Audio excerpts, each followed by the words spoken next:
Hey everybody, it's Jim from Cigars. Welcome to my first cigar trivia video. I was thinking about how to kick this off, and I thought, what better way to start than to focus on somebody whose name is synonymous with cigar smoking, and that's Winston Churchill. So let me give you a quick background on Winston Churchill. He's best known for being Prime Minister of Great Britain back in 1940 to 1945 during World War II, and he's credited with leading the country through the very difficult war years.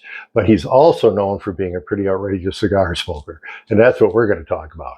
Let's start with an easy one. What well-known cigar brand has named several of their cigars after Winston Churchill? Well, the answer to that one is Davidoff. They have the Winston Churchill Original Series and the Winston Churchill Late Hour Series. Let's do a little bit harder one. What was Winston Churchill's favorite brand of cigars? That's a tough one. Little background on that. He fell in love with cigars. He went on a diplomatic visit to Cuba in 1895 as a very young man. And he came back with an intense love for Cuban cigars. And he finally settled on Romeo and Julietta cigars as his favorite. So Cuban made Romeo and Julietta cigars were what he did mostly. So he stocked about 3,000 cigars in his various humidors, and almost all of them were Romeo and Julietta. And he had them assorted like a library by size and shape and everything else. Okay, let's go on to another one. We all know what a Churchill cigar is. What is the typical length and ring gauge of a Churchill cigar? Little bit of background on Churchill cigars.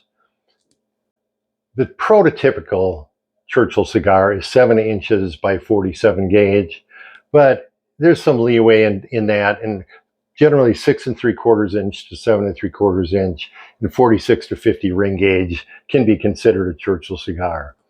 But how they became the Churchill cigar is Romeo and Julietta in Cuba, having a great customer in Winston Churchill, decided to rename their Clemencio cigar to Churchill. So that's how it became the Churchill name of cigars, which everybody associates, of course, with Winston Churchill today. All right, on to the last one. How many cigars a day did Winston Churchill smoke? I can tell you, I'll give you a hint, a lot more than you and I do probably. 8 to 10 cigars a day. He went through 8 to 10 cigars a day. And to be fair, they were probably a little smaller. Cubans were a little bit smaller. He wasn't smoking all Churchill-size cigars. But anyway, one thing that we also have to take into account is that he spent a lot of time letting cigars burn out and kept them in his mouth for hours and hours unlit and kind of chewed on them. Churchill had cigars in his mouth so often that he actually devised something that he called a belly bando. And what it was, just a little strip of paper with a piece of glue on it, and he wrapped it around the unlit end of the cigar. So basically he could keep it in his mouth and the cigar wouldn't get too wet and fall apart and stuff like that. And also served as kind of a makeshift nicotine filter when he did light cigars up, because he went through a lot of cigars. That's a lot of nicotine. So that's a little bit about Winston Churchill trivia, but I'm going to be coming back with these videos on a regular basis, and I hope you enjoy them, and we'll see you next time.